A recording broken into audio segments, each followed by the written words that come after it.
Yo, what's goody, fam? Welcome back to the Human Behavior Mastery Podcast. It's the podcast about leveraging psychology, tapping into mindset, so you can create a better business, a better life, and ultimately a better you. As you can see, you know what I mean, we in a different spot, different vibe, and I got family with me. I got family with me here, so. Yeah, this gonna be a very interesting. I feel like it's gonna be a very intimate episode. So I guess I should say, I want to say like 2014. I got into this work. So if y'all see me now, this is cool, but like there was an other version of me before I got here, and I have one of my mentors along that journey here with me, and also one of my sisters in the work, and we just gonna have a conversation about the work, but also how it's impacted us and how that work we're looking to bring to the community at large. So yeah, I got my brother Jeremy here, Disney. How y'all feeling? Hey, how you doing? Happy to be here. Yes. Long time coming. Right? Which I didn't know was we've been planning to do this for a little second, but God's timing. divine timing for a whole lot of reasons. Mm-hmm. Absolutely. But yeah, I want to say, so for me, right, and we'll just free flow, but for me, I started the work in like 2014. Mm-hmm. I started the work in 2014. Fun fact. So Jeremy was a part of the team that did the work for me, like the facilitation team. One of my coaches, right? And I'm just using language that, y'all understand. We're not talking about no covert operation, nothing crazy. I was going to say, what do you mean by the work? Like, people are familiar with that language? No, but Okay. we're getting, you know what I mean? We're getting into it. So for me, I want to say, I'm going to maybe date myself, but I was 27. I was 27. I was working in corporate. Was still in my first marriage. No, actually I wasn't. I don't know that I was married. No, I wasn't married yet. But I hit a ceiling. Like I was like, everything was cool, and then life hit. Like, oh, what's this? There's no more momentum. It's like when you get caught in the snow and your tires are spinning and nothing is happening. And I remember I was about to go home and my sister called me, and I'm not going to tell y'all what she calls me, but she called me and she was like, Be vulnerable. you gotta, I want to invite you somewhere and I need you to come and just trust me. And I'm like, what are you talking about? So she invited me to an intro night, and I met everybody, and I just was like, something just clicked. And I was like, oh, I needed this. Right. So it's. You discovered that at the intro night? Yeah, like I was like, this is like, I don't know what's happening in here. And y'all know I'm a good person, but I ain't like the warmest person. So I'm just kind of like, what's going on in here? But I got into the work, and I would say that intro night was the beginning of me finding like the truest version of myself, and me giving myself permission to be the truest version of myself. I felt like that was like the beginning of the inception of me in a lot of ways, right? Yes. I get it. And so, I think I'm trying not to, it's very moving for me in hindsight as I'm thinking through everything. I think you got started the same. I did. I remember your initial workshop was in June. Yeah. And I know because I had finished leadership the week prior, and I actually started in January of that year. You went right into it. Right into it. So you had no rest? No rest, because I was clear. I remember sitting Sunday morning of the very first workshop, and I remember just amazed at what I just experienced over the weekend. Keep in mind, different from you, rather, I came in kicking and screaming because I did not want to give up 4 days of my weekend, Really? Thursday night all the way to Sunday. And but by Sunday morning, I was just like, I'm amazed at what I just experienced, and I know that I'm supposed to be doing this work. So as soon as I finished leadership, that was an opportunity to jump into coaching that next weekend, and I said, absolutely. Got you. What about you? When did you get started?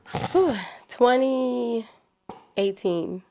Okay. You got some seasoning. Yeah. You got some seasoning. Man, 2018, and I was influenced by a family member. I was living in Minnesota at the time, so, and in a rut. I don't even know if you call it a rut, to be honest. It was. We don't call it a rut here, but I know what you mean. Yeah, it was a dark space, and I was like exactly what you described, just like hit that wall, and so I didn't get like an intro night because I just took the advice of someone. Oh, you just jumped. Yeah, I had a cousin that came in town. She lives in New York, and she was like, "You should."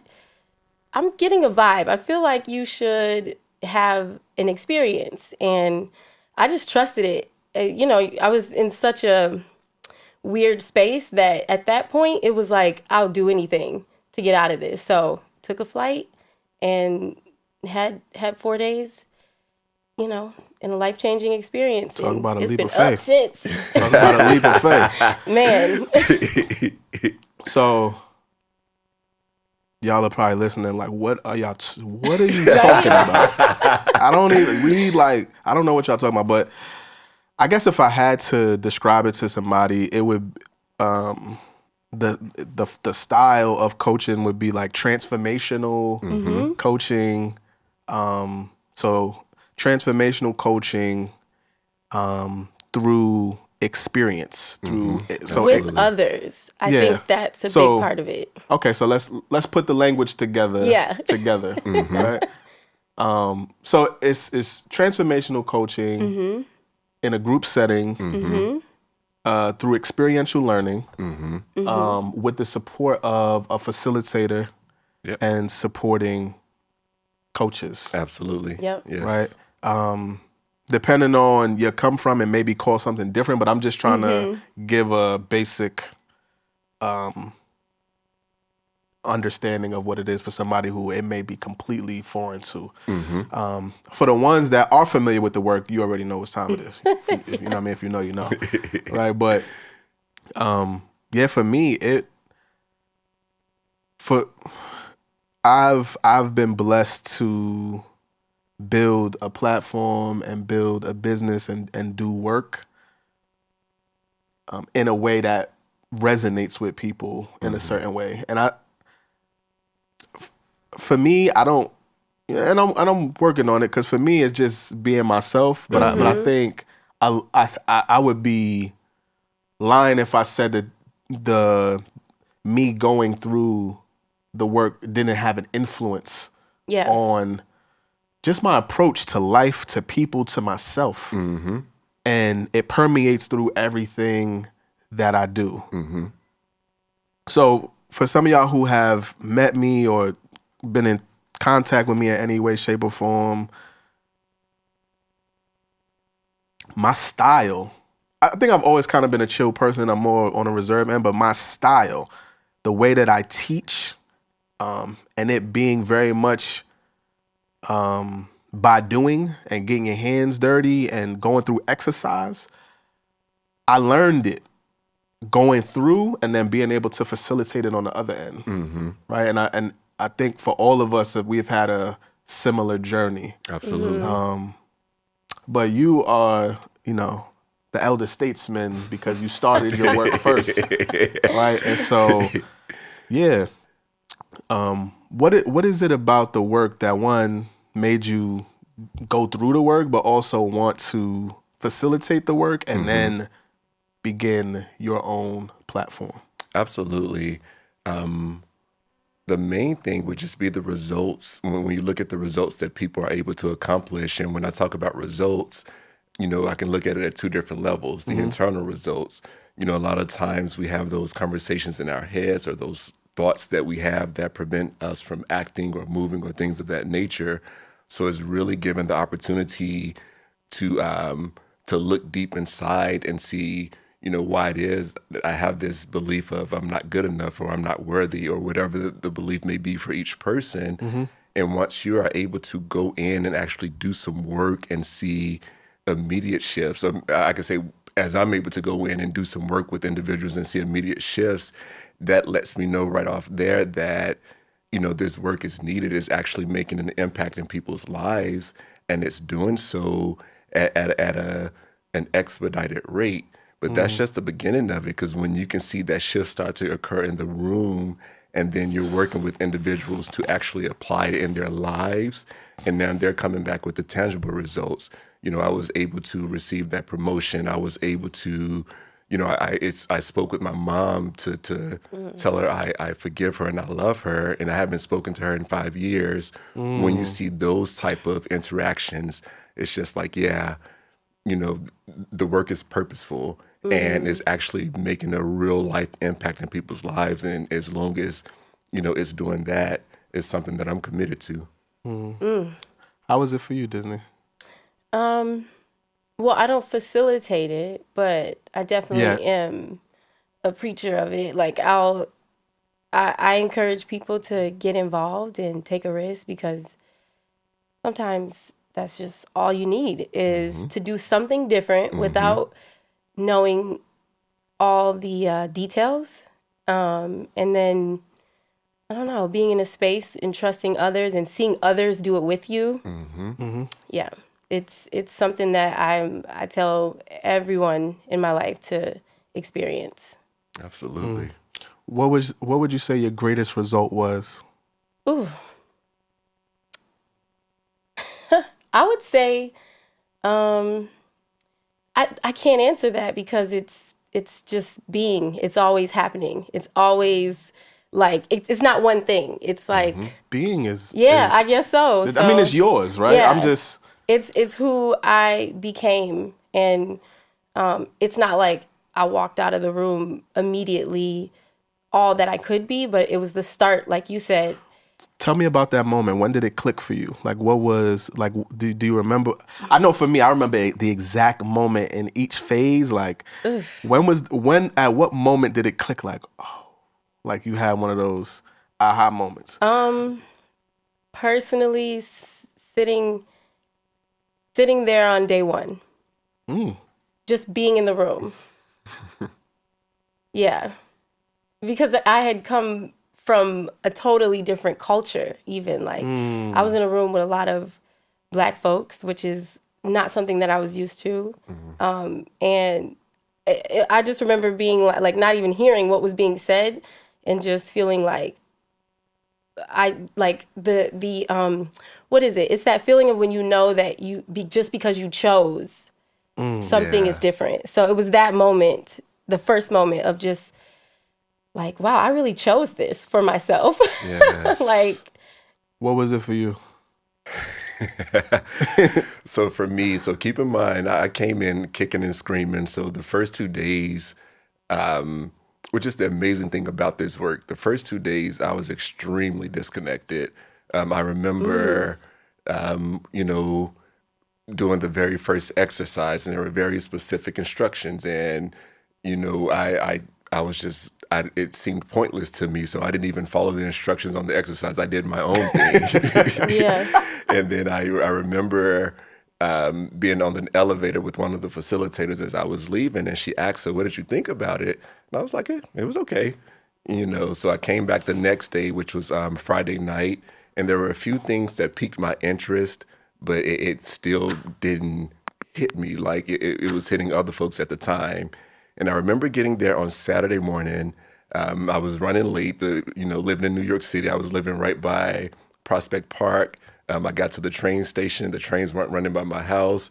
This was just another thing to add to this weekend. So once I finally got there, I was sitting there for about 10 or 15 minutes, same corner, back right corner, and someone in front of the room was sharing. And as they were sharing my story, and I felt myself started to tear up a little bit, and I sucked those tears back in. I sat up straight, and they kept sharing, and I felt it a little more, but I sucked those tears right back in.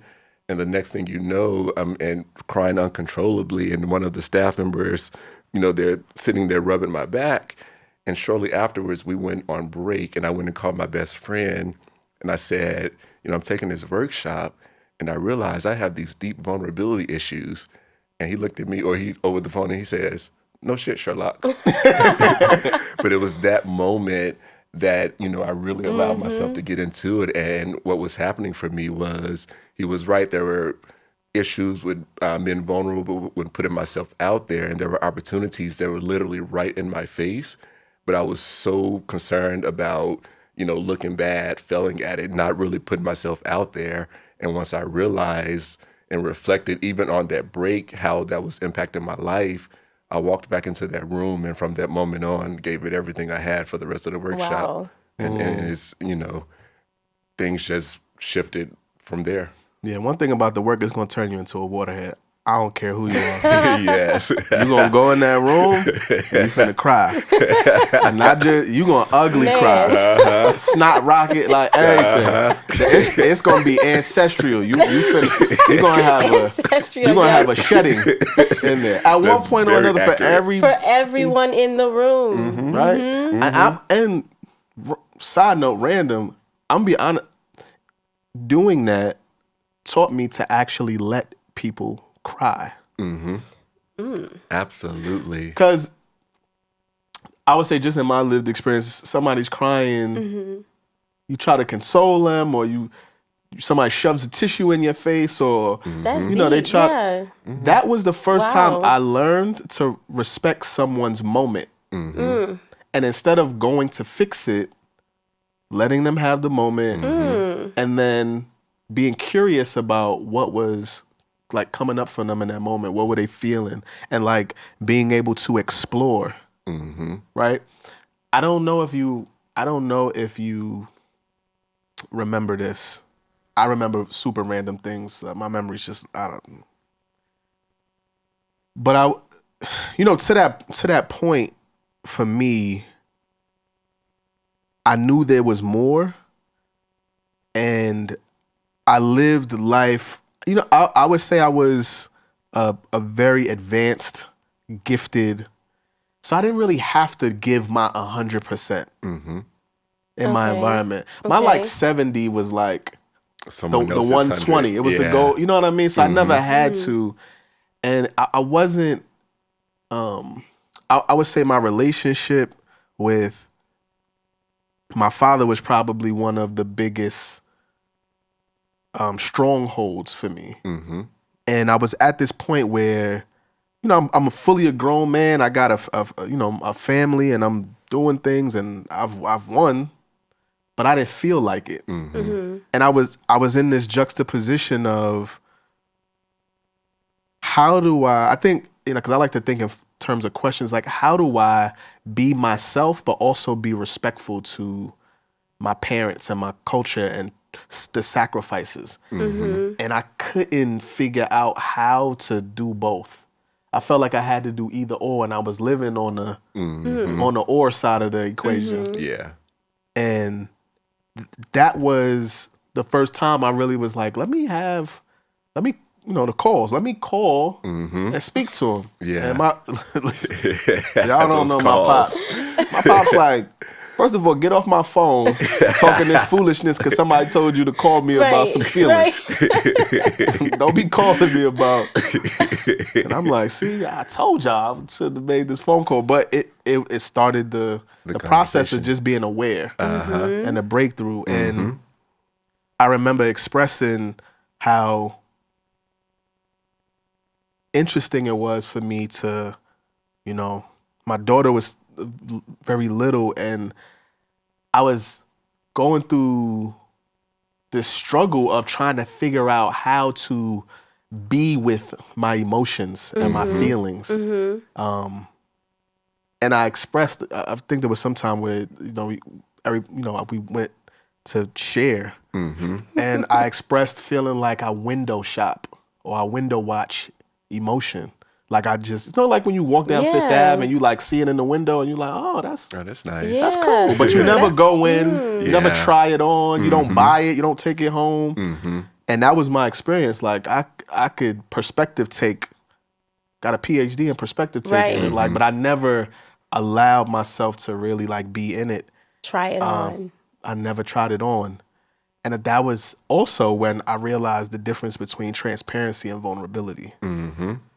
That shift made everything different, right? Transparency is like, well, I can tell you something or I can answer your question and be honest. But vulnerability is allowing you to be with me. Exactly. And explore what's coming up in those experiences. And that was the first time I got to do that. And it was different for me because I'm not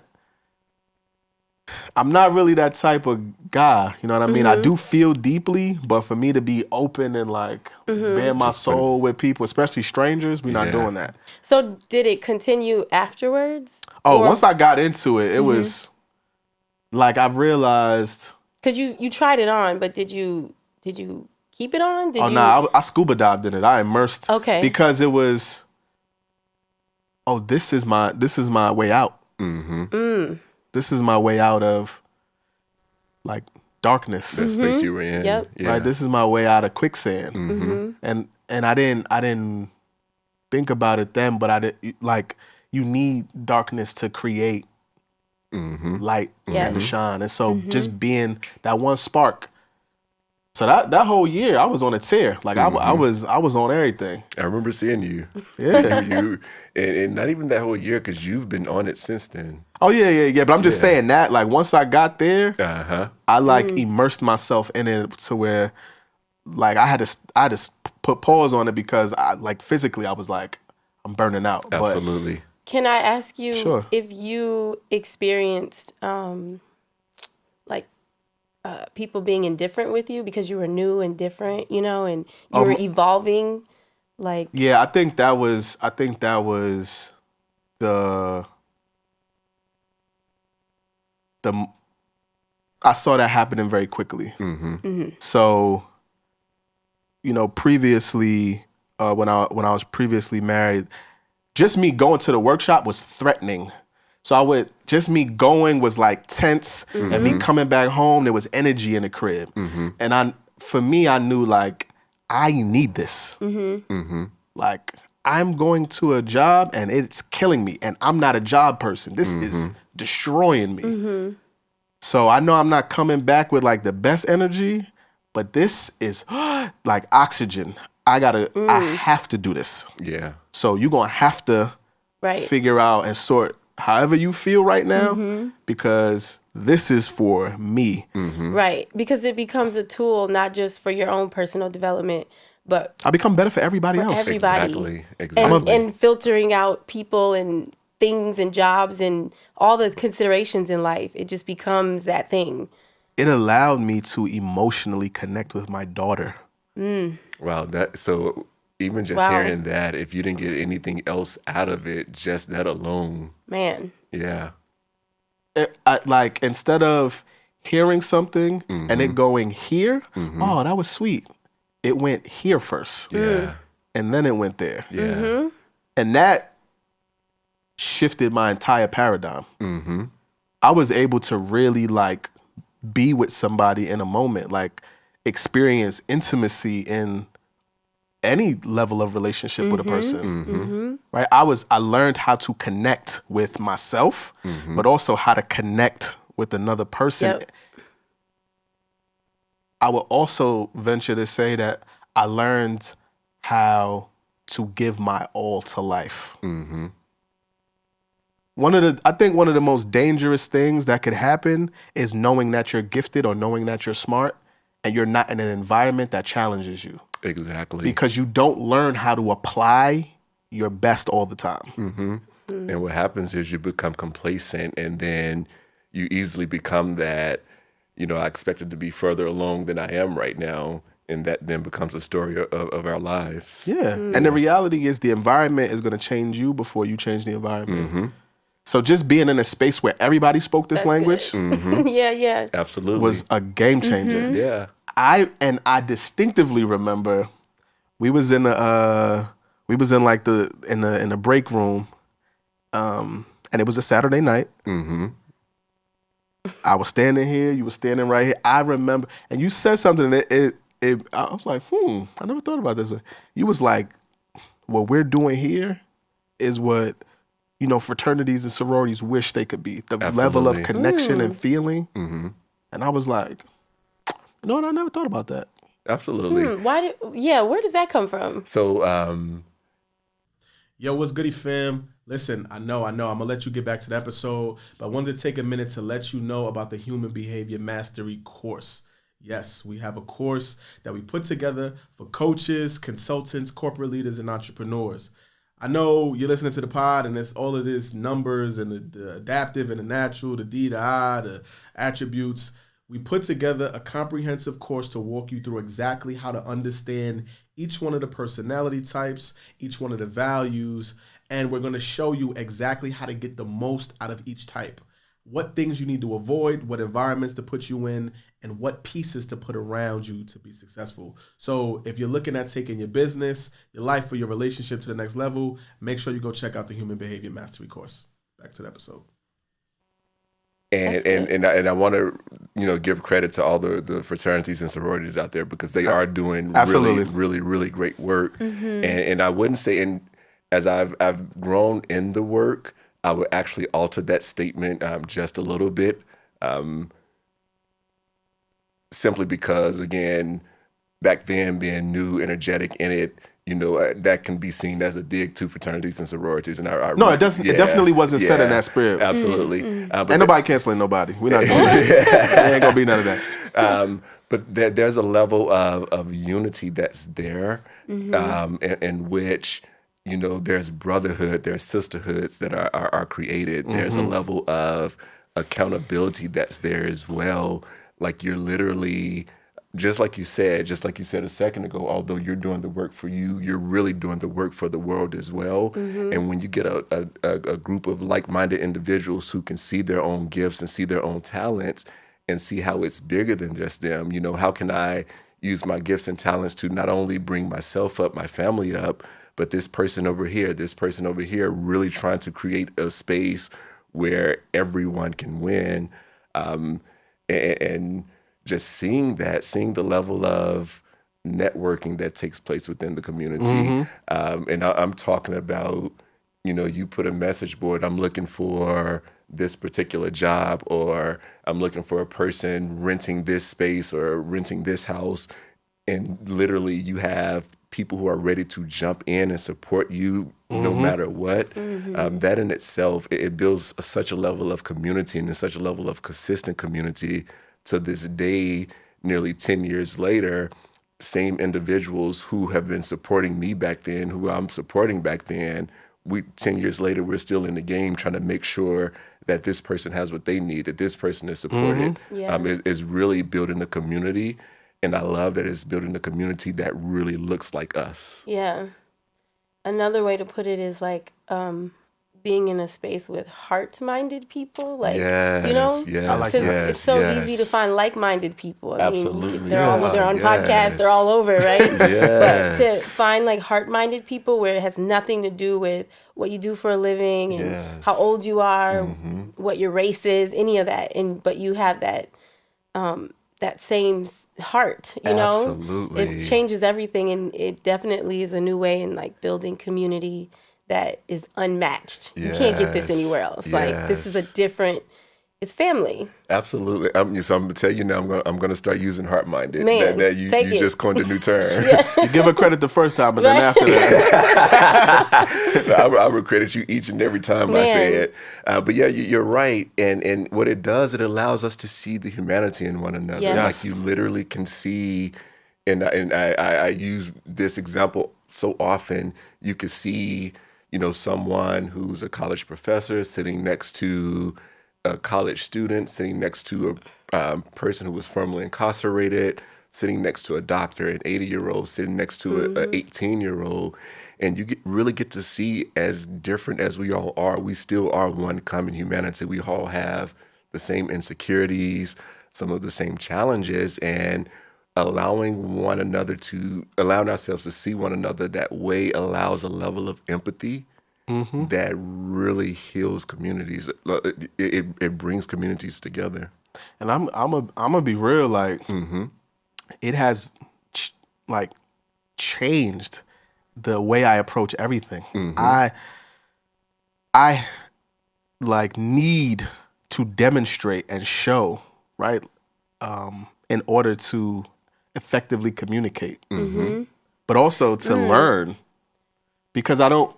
And it's interesting because me and my wife just went to we did like meditation, right? And it clicked to me, and it just clicked as we was just talking.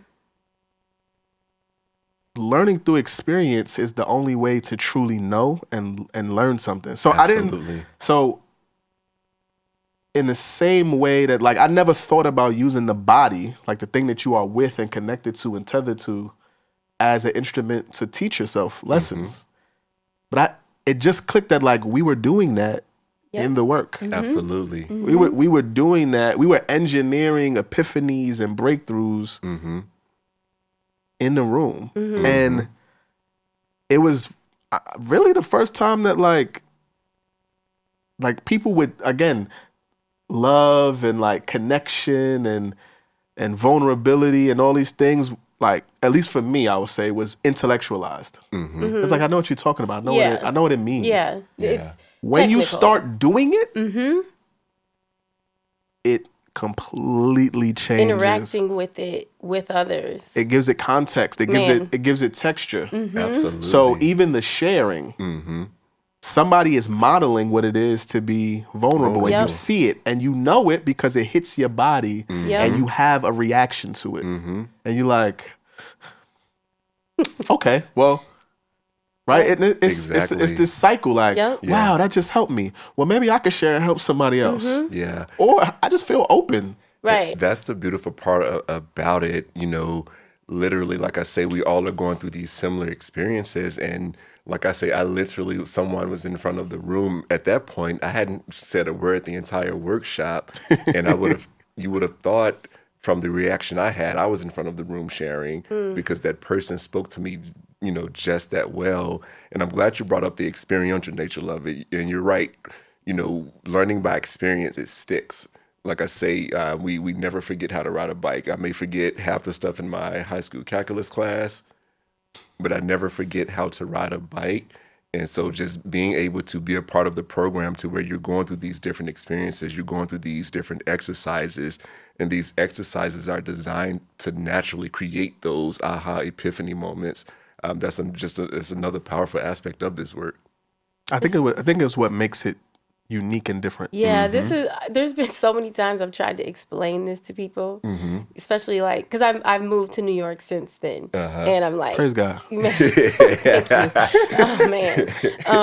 And I try to like explain the work and the experience, and this is good. This is gonna help me a lot, okay? Because there's no way to explain what it is, because they just think, oh, it's a workshop. Oh, okay, and it's not just listening and talking. Exactly. So let's tap into that, because I think there is a negative connotation. I'm not going to label it negative, but there is something that comes to mind when people hear the word workshop. There's judgment around or training. it.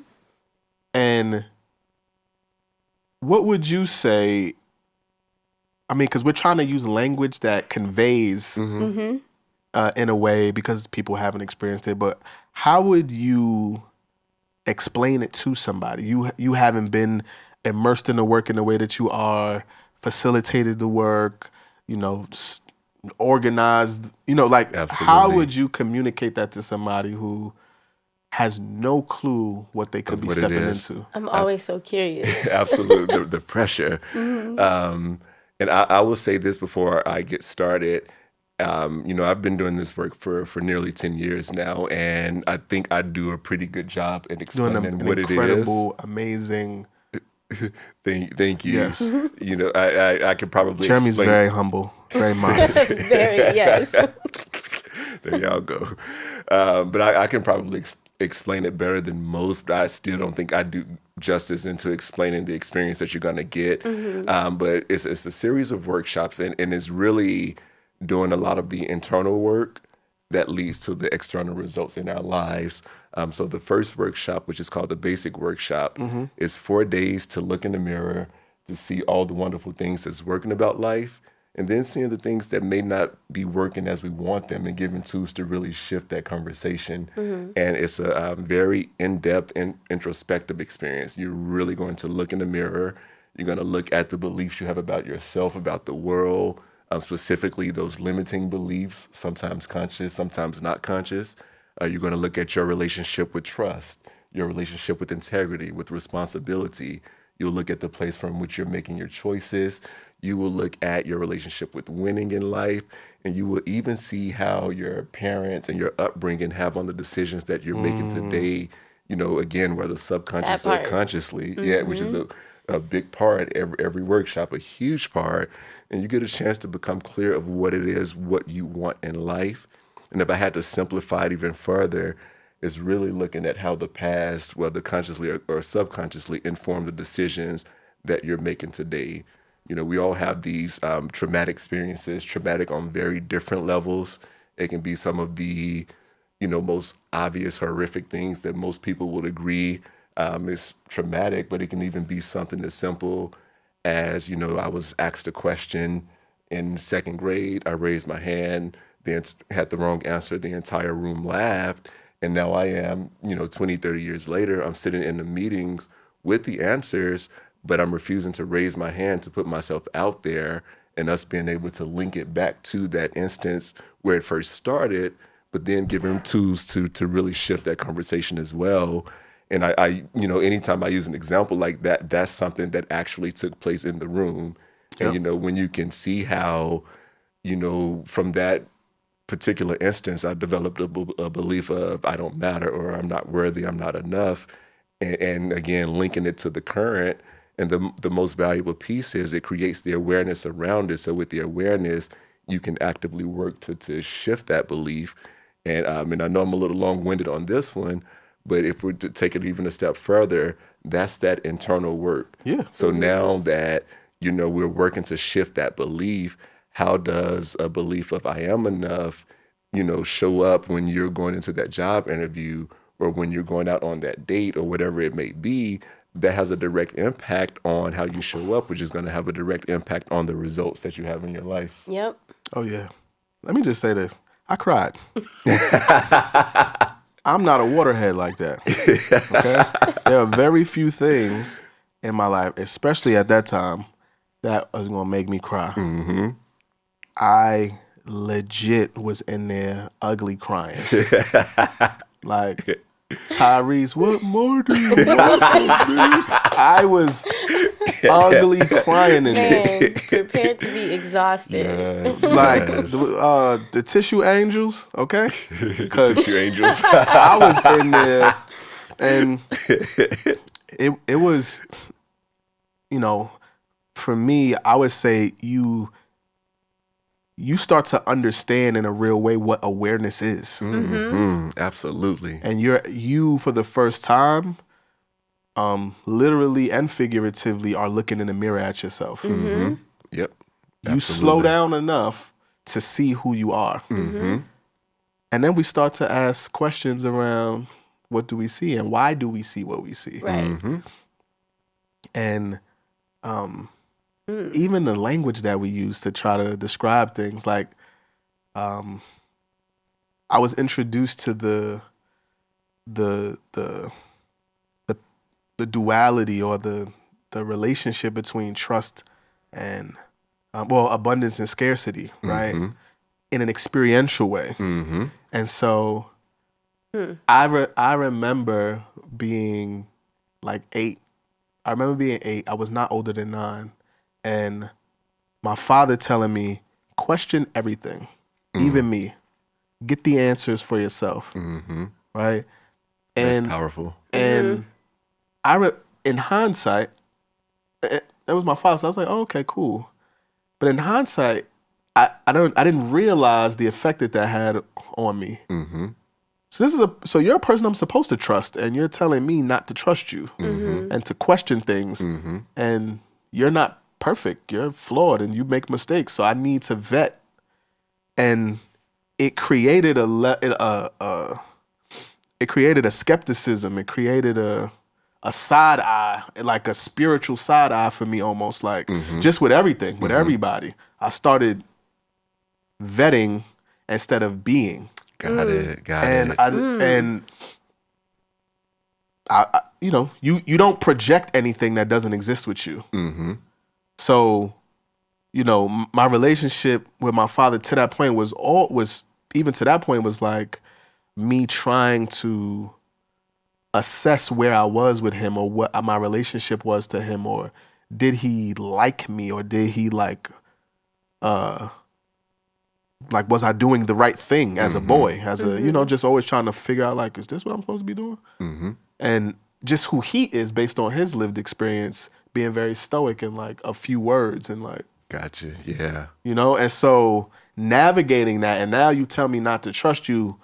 Your words to me carry so much weight that it permeates through my being and everything that I do. So now I'm sitting in the room and people are telling me, well, you should do this and then I'm like, well, actually, I'm not going to do that because, right. You know, I don't, and I would say it stuck with me I wouldn't show up in a room. I wouldn't express myself or speak to people in a room until I felt like I could trust the space, until I felt like I knew what was going on or what was happening. And being in those workshops, especially the first, being in basic was like, well, where did that come from? Or why does this play out this way? And also humanizing my parents in a way where absolutely I'm able to take them off the pedestal of being my father or my mother and saying, let me just look at you as a person. Yes, absolutely. And realizing that, like, you're on a journey the same way I am. Yep. And it just so happens that part of your journey is being my parent. It isn't the fullness of your journey. Absolutely. And so let me start to familiarize myself with some of your experiences so that I can understand why our interactions were that way. And it was the beginning of the beginning for me. It humanizes your parents through the work that you do in reflecting on your parents, but also in seeing your parents and other people. And your friends, and your family. I didn't even think about that. Because I'm in a room full of people. Like, for me, I had a very unique experience. I didn't even think about that. I feel like because I was in a room full of people that looked like me, like doing this work, and that was unusual. Meant something different to you. That meant something different because where I'm from, there's not a whole lot of us. So, especially in this type of environment. So I'm seeing my friends, my cousin, my uncle, my auntie. You know, I'm seeing versions of them and understanding and humanizing them more instead of, it kind of just stripped the judgment that I had of them because I was literally imagining like my auntie, you know, when someone would share. And I'm like, yo, I never thought that would ever be a perspective. You know, I'm just living in the judgment of it on the other side of it. And so that part. It's a powerful part. Even looking at yourself and your parents and realizing, okay, if I'm sitting here, I'm doing this work and I'm having all this stuff come up for myself. And like you all both just said, just kind of looking at your parents, not as the parent or the people, they have a lot of the same fears, a lot of the same insecurities that I'm having. And I'm seeing how challenging it is to navigate life, you know, and they're navigating their own lives on top of being a parent. And it allows you to just look at it from a totally different perspective. So even like looking in a larger conversation when it comes to forgiveness, when it comes to healing, especially inside of families, you know, it creates that space to where I like to say where you're not just kind of conceptually talking about it, but you're actually having the opportunity and being challenged, like you said, to go have these conversations, to create this space to where, you know, I'm seeing my parents, I'm letting my parents know I see them, you know, and we can have the dialogues to address what needs to be addressed, to heal what needs to be healed. Yeah. Okay, so talking about parents, I finally had both my parents, you know, do the work.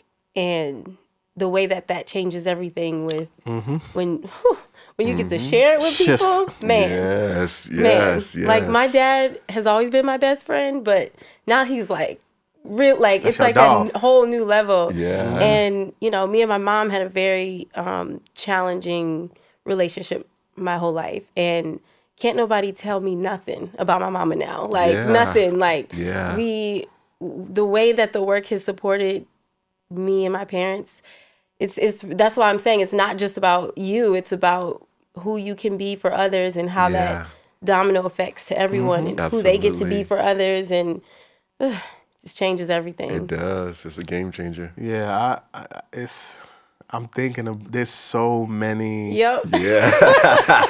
like we literally could probably talk all night just about our own breakthroughs, but then just the breakthroughs that we've experienced it's powerful. You see people in the room and you like, man. Yeah.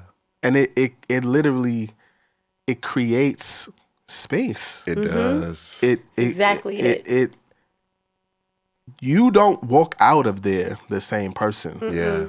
If you allow yourself to submit to the work. Absolutely. It's impossible to. The thing is, you can't not allow yourself to. I've not seen it. I've seen some people resist. They'll resist, but you can't tell me that there wasn't, because even leaving it in that resistance. Yeah, they fronting. You gotta go home and deal with that person still, right? So you still gotta deal with. I think timing is important too. Some people are not ready. Yeah. I don't know. I don't believe that. I do believe. This is what I'll say. Most people, and when I say most, I would confidently say over 90% of people who come into the workshops, they're going to have that piece. I would even say 95%. They're going to have that piece occur at some point during the weekend. And you're right. It's been very rare, and I can actually count on one hand to where, and I'll just take the basic workshop to where we've gotten to Sunday of the basic workshop, and you know, someone was just extremely resistant, and I'm clear that person or those few people came in to be resistant. Yeah. But I've seen most who've even come in to be resistant. It's still that one moment to where it really hits you, and that's what's so dynamic about the workshop. You know, for some people, it's going to be that very first day. For some people, it may be the last thing that happens on the very last day, and you know, it's so different for each person. I can remember one person in specific. We were down in D.C., and this was a few years back. He and another person, you would have thought they would have come together and said, we're going to tag team and we're going to make this extremely difficult this Sabotage weekend. it, right? Yeah. And the piece that got him was he needed to go pick up his daughter on Saturday during one of the breaks, and he was concerned because no one was to look after his daughter. And two of the staff members actually took his daughter and so that he can be in the workshop, and they took care of her the entire time. And it was that one piece of him seeing what unconditional support looks like. That one piece shifted. It shifted the whole thing from him. And that's what's so special about this work, is whatever it is for you, it's there. I say that the timing is perfect for everyone, because not everyone gets what they need during those 4 days. Sometimes it comes after. Like, there's a lot that has shown up for me years after. And I'm like, oh, yeah, that's what that was, that I couldn't have seen it then. Yeah. But it's like, it's kind of like if you read a book and you don't quite understand something, but then as you go along life, you're like, oh, that's what that meant, or a quote or something.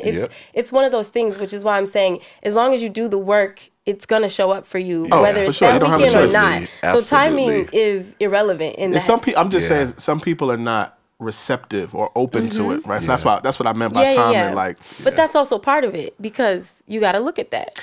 Well, right? Because I would say I wasn't exactly super. You know what I mean? But for me, if I'm going to do something, I'm gonna give it. I'm an extremist. I'm like, I'm gonna give it everything, or I'm not gonna do all nothing. And I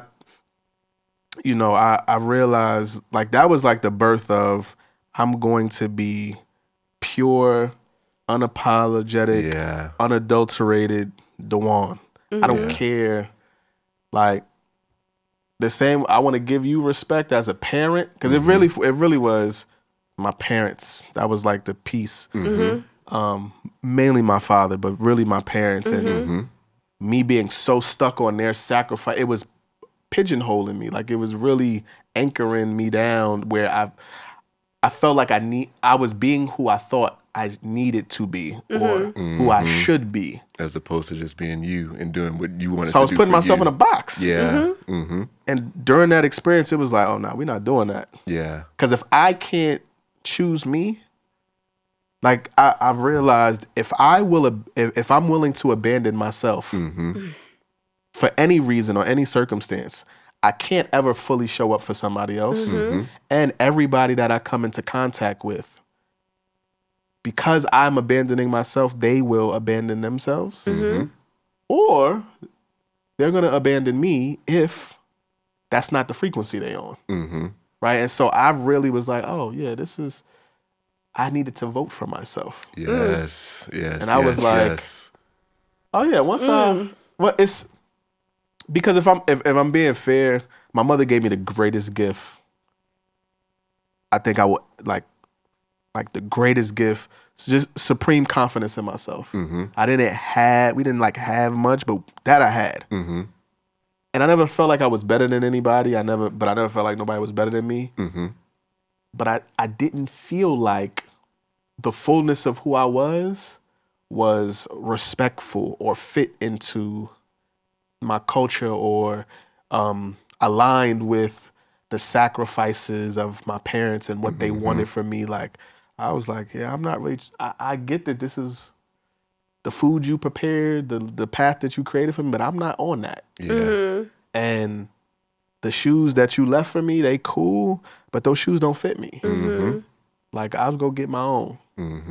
I'm a pay homage to those, but those are not for me. And that's that shift happened because just going through the exercises, I think there's something to experiencing a breakdown emotionally or, pushing through a moment of fear or a moment of resistance or a moment of anxiety.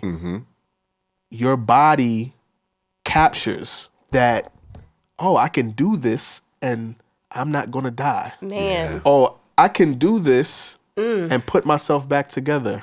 Or I can break or I can be scared or I can have anxiety. You almost look for breakdowns after that. Right? Like, man, you run to challenges because you know what's on the other side. It trains you to approach and look for and search and be curious about life.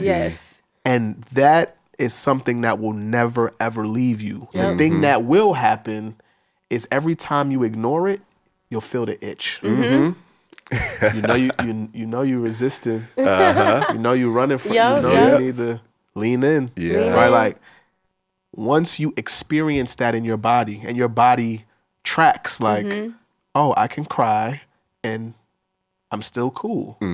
Or I can be anxious or I can not pick up the phone when somebody calls. And life goes on. You're building a muscle at that point. It's muscle memory. That's all it is. You're building like an emotional muscle, a muscle in the way you're being, and I guess like your authentic muscle, you know? And it's like, you train in these workshops and then you get out in the world and you actually get to utilize it. And, when you feel out of shape, you get that itch, right? You're like, wait, you go back in the lab. You can never feel stagnant again. Exactly. And feel comfortable. Exactly. And then on top of that, you got the community because you got people who will check up on you like, what's going on? You speak the same language. You have the same experiences. you know, and Absolutely. it's just, it changes everything. So you have your own experience, you have other people that have their experiences, and then and you have this accountability that's like people who can see through when you have that smile on, and they're like, okay, you're BSing what's really going on, and it's really gonna be there to hold you up and support you. That's the type of community. Oh yeah, listen, I had one of those moments. Kenya definitely. I love you, Auntie. Listen, she definitely. She introduced me to being conscious of how I do things. Again, things were just effortless for me. I'd be like, all right, cool. Like, let me just. It's almost like going through the motions. Yeah. She's like, doing is easy for you. You check a box with the best of them. Yeah. But who are you being? Are you doing it with a smile? Yeah. Are you feeling joyful? Yeah. Are you trusting, or is it heavy, or is it? Are you present? Right, and I'm like, at first I'm like, first of all, who are you talking to? Right. First of all, I'm grown. Right. That's exactly it. But then it's like, oh, this is what somebody being a yes for you looks like. Yeah. And for many of us, we've never had somebody be a yes for us. Yeah. And mean it. Yeah. Right. And we trust it. Yep. And so that we're talking about it, but the level of passion and sincerity that we have comes from actually doing it. Doing it. And seeing it modeled and experiencing it ourselves. Exactly.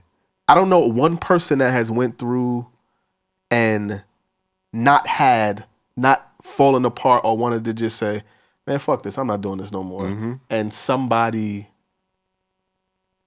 getting them to, recommit or reinvest in themselves. Absolutely. And Absolutely. it shifting everything. Yep. And that's not just in the room, that's in life in general. Like Cherie Simmons, who you all know is one of the partners, she's one of those people for me even to this day, because as long as we're living, life is going to hit you. Life is going to do what it does. And there are moments now where, I'll have that moment come in and I start to question for a second. And then it's Cherie calling, or it's my good friend Heather calling, or Amanda. And these are the people, who I've surrounded myself, a part of the community aspect that we're talking, who are always going to, when we say want to see the next person win, and it's listen. Cherie. That is her. Yes. So being in the work for yourself, and then facilitating the work and being a yes for other people, and then you start IIMPACT. Talk to me about that journey. And I have more questions, but Absolutely.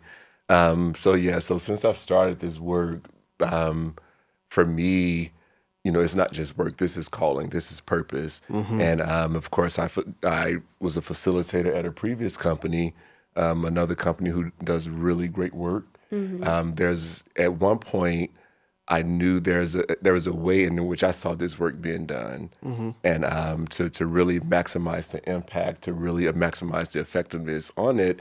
So that started the journey of IIMPACT. Just to kind of give a brief history, we were initially going to launch in March, the third week of March. I believe the actual date was March 19th, 2020, of course, which is the wow. Yeah. That's crazy. Wow. Which is the week that New York City literally went into shutdown. Yeah. And I believe in this work so much that, I thought we were going to wait the 2 weeks and then the 2 months for everything to like blow we all over. thought. Like we all thought. And I couldn't see this work being done in the virtual space because I believe in this work and didn't want to see it watered down. And one of my good friends, she's like a sister to me, she said, you know what? This work is needed now more than ever. So we were able to put together a virtual, part of it in which we were able to, give throughout the pandemic to really as a extra, avenue to support. And then last summer, we relaunched our first in-person workshop last July. And since then, we've been in that commitment to making sure as many people have the opportunity to do this work, many people have the opportunity to really understand what it means to matter and what it means to be able to go for their dreams, be able to go for their goals.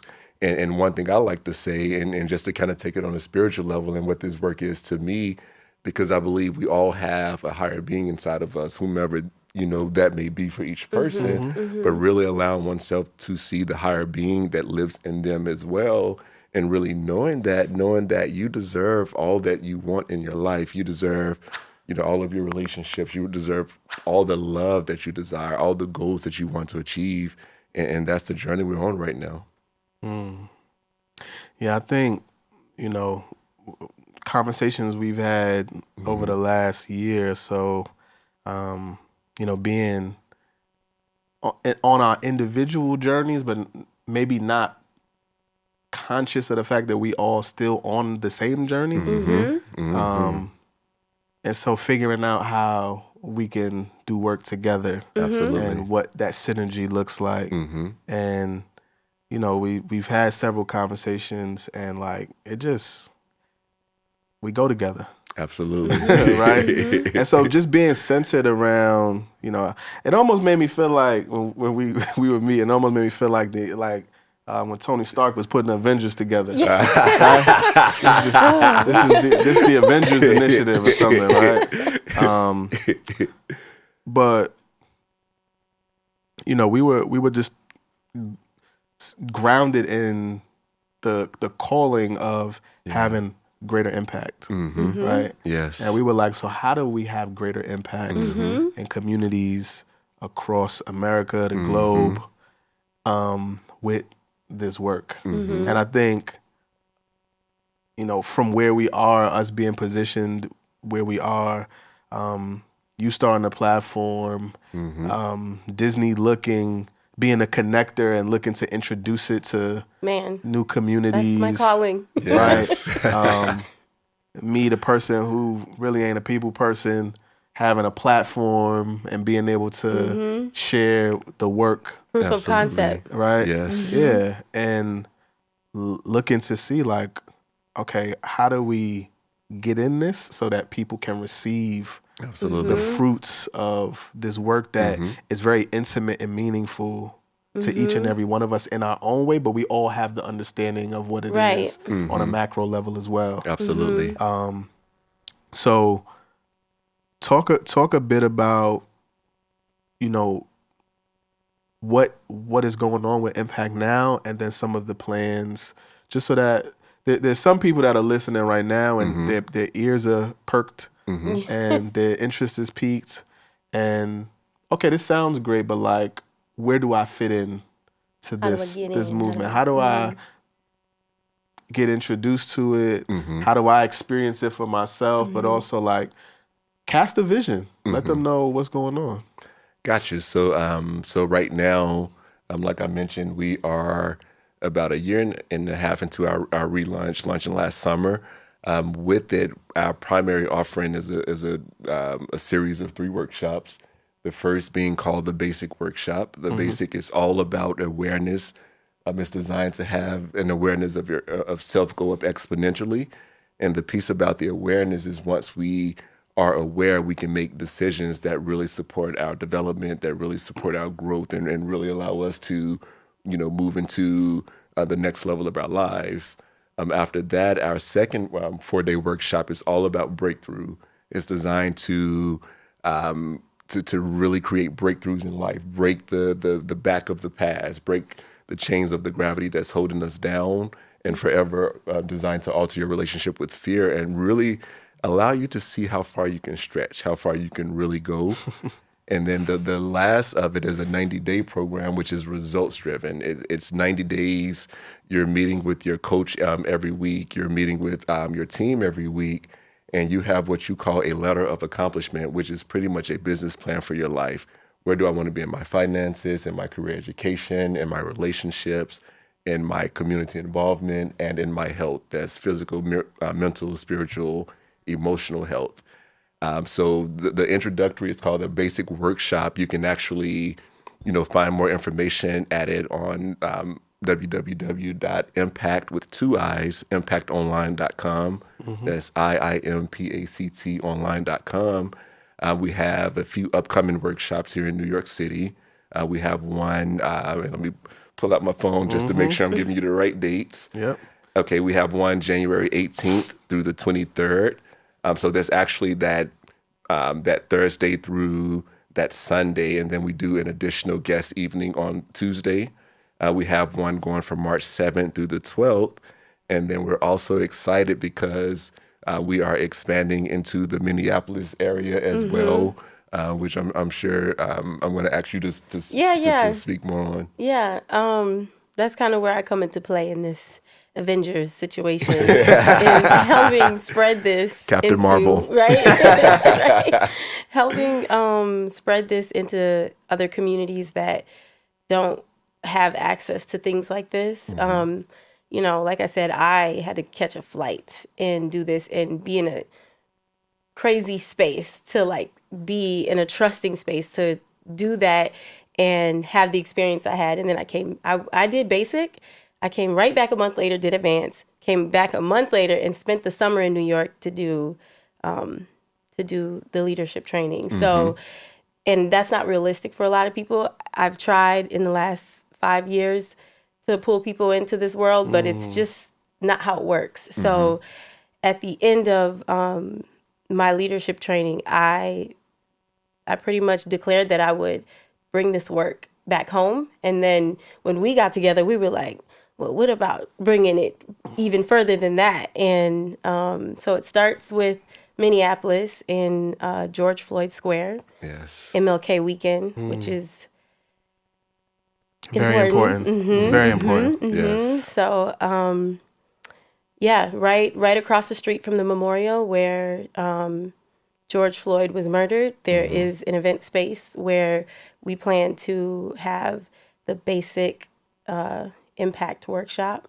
and really like give social justice an opportunity to feel this work, because I feel like that's what's missing. The real tea on it is that, you know, when I was in New York and I seen what happened back home, all I could think about is how angry people were and how disconnected people were, and we needed something to connect us. So I had already had in my mind to bring the workshop there. So it only made sense to bring it under this narrative of social justice and, you know, bringing people together. So this is a new way to take on social justice in my mind, rather than an uprising where there's riots and there's drama and there's news. This is where we can intentionally come together and, do this work. Absolutely. It Be puts heart-minded. Exactly. I was just going to say it puts the heart into social justice work. Yeah. So it starts there, but, you know, beyond that, it's about bringing it to smaller communities and sharing this work with others. And we've, you know, even in the conversation, like, we realize that there are other cities and other places that need the work. And they each have very unique, idiosyncratic kind of issues that, you know, while being very specific to that location, on a macro level is very much the same. It just looks different. Yep. And so, you know, again, grounded in, you know, having greater impact, you know, we are looking to partner with communities, right? Because this is intimate. Yeah. This work is very intimate. It is meaningful. You know, I'm sitting here just thinking about all the things that got to look different in my life. I don't know that I'm even sitting here doing this, right, if I wasn't a part of that work. I think about the relationships. I just was thinking, you know, prior to, my brother and I hadn't spoken in probably something like 10 years. Mm-hmm. And me and my brother reconnected, and just so happens we had a family reunion, and like now me and my brother are like super tight. Yeah. Right? Like yeah. you know, being a part of the work, you know, I can say I met my wife for the first time. Mm-hmm. And like I could stop there. Yeah. Right. But just like, Yeah. you know, projects that I've started, initiatives, movements, people that I've met, perspective that I've gathered has, one, shifted and changed me, but everybody that I come in contact, I'm able to leave my fingerprint. And one of the pieces of my fingerprint is this work that we're talking about, right? It's etched in the DNA. Mm-hmm. That's good. And knowing what it has done for me, I know that this is something that everybody needs. Yeah, and everybody deserves. Even if they don't realize it, yeah, it's for you. Absolutely. And it's available to you. Absolutely. The reason I do this work, when I hear that, you know, you met your wife, you spoke to your brother. When I hear that, that drives me to continue doing this work. And you're right. It's available for everybody. Everybody. We all can benefit from doing this work.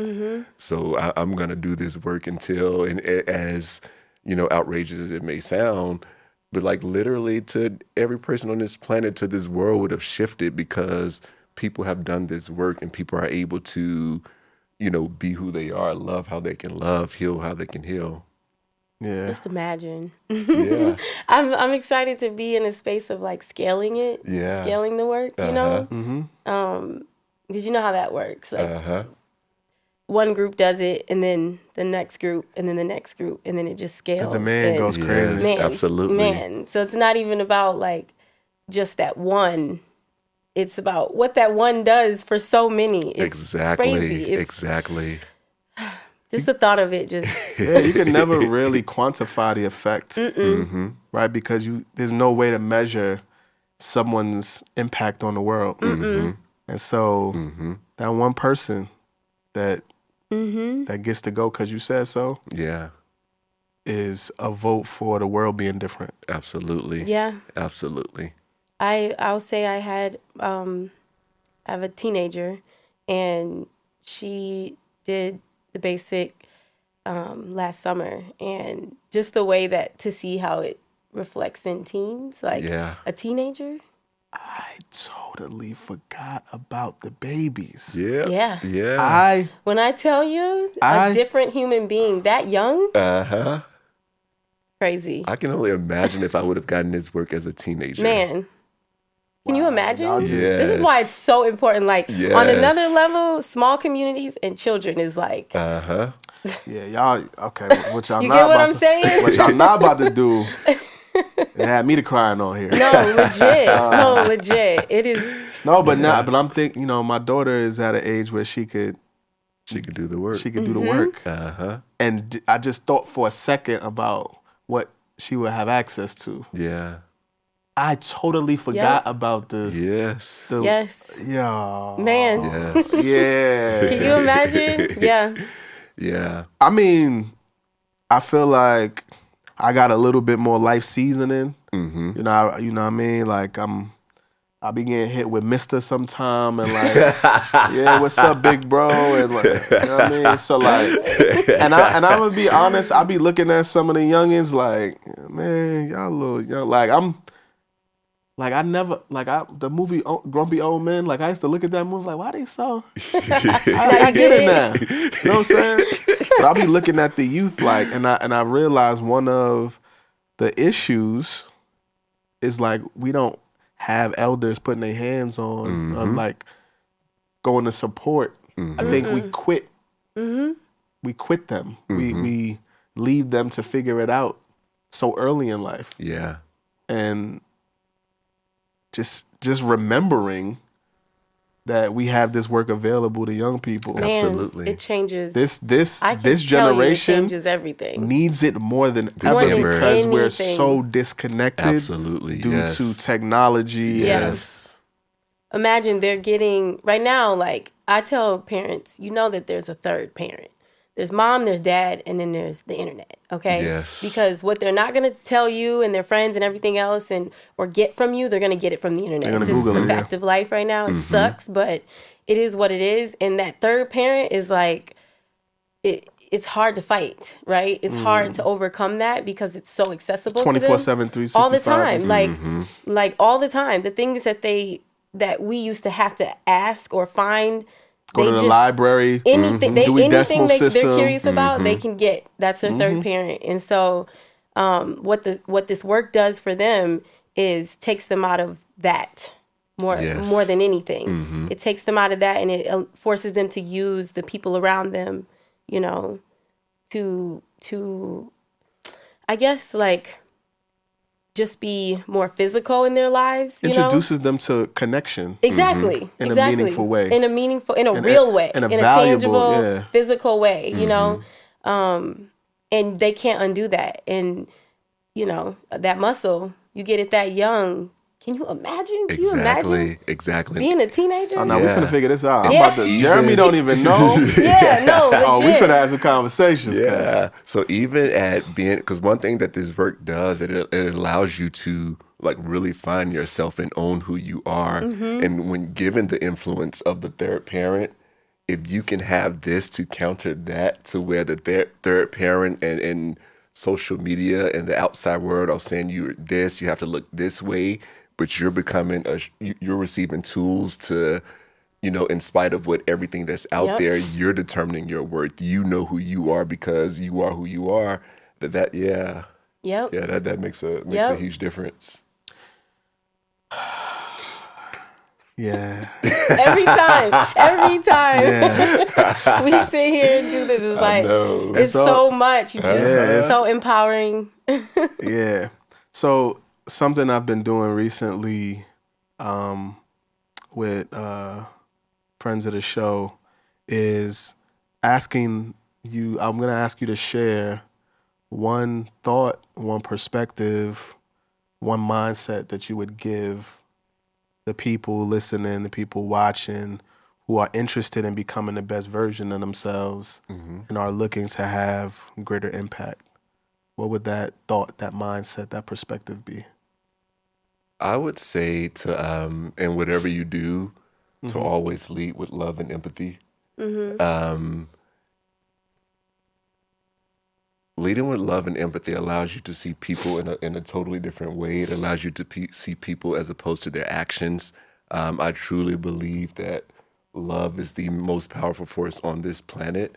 And, you know, I'm very intentional around being a person coming from love in every environment that I'm in, you know, while I'm at work, you know, while I'm at the gym, wherever it is, and it makes a huge difference. It helps to build genuine relationships. Yeah, I know that may not sound like the most profound thing, but it's actually the most profound thing I can say. Oh, it's real. It's yours. Yeah. What about you, Disney? I would say to kind of, I guess, piggyback off that is, I just said this to a friend the other day. I'm like, to remember that love and ego cannot coexist constructively and productively. Yes. Like, he challenged me on it, like, I don't know. And I said, think about it. It cannot. So whatever it is that you're going through, just know that they cannot coexist. So if you can figure out a way to identify and strip your ego of whatever it is, then you're only left with love. And that's the right energy to be in. It's interesting you say that. Every time I walk into a workshop, the prayer I pray to God is, you know, decrease my ego, increase my ability to love. Yep. Yeah. That's it. Yeah. I like that. All right. Let the people know where they can find you, and information about Minneapolis and the work. Absolutely. So you can, again, visit our website, which is www.impactonline. That's 2 I's, IIMPACT online.com. You can visit our Instagram, Impact Online, as well as Facebook, Impact. Again, both of those with 2 I's. Mm-hmm. Okay. At Disney Foote on Instagram. Yeah, we're gonna put all the links and all all that in the show notes. We don't have an official site yet for the MLK weekend, but Impact Online will have. Yeah, we getting it together. It's happening. So, Absolutely. it's happening. Yes, indeed. It's happening. Yes, indeed. Hey, y'all know me. I'm the one Mutongo on everything. I appreciate y'all being here for this conversation. This is one that's very, very special just because it's probably the most personal, if I'm being biased or however. It's very personal to me for a lot of reasons. And I just want you to leave this thinking about how you can have greater impact in your community moving forward. And if you see it fit to join the movement, we invite you with open arms. But if not, we appreciate you too. We'll see you whenever we come across you. And yeah, I'll see you on the next pod. Peace.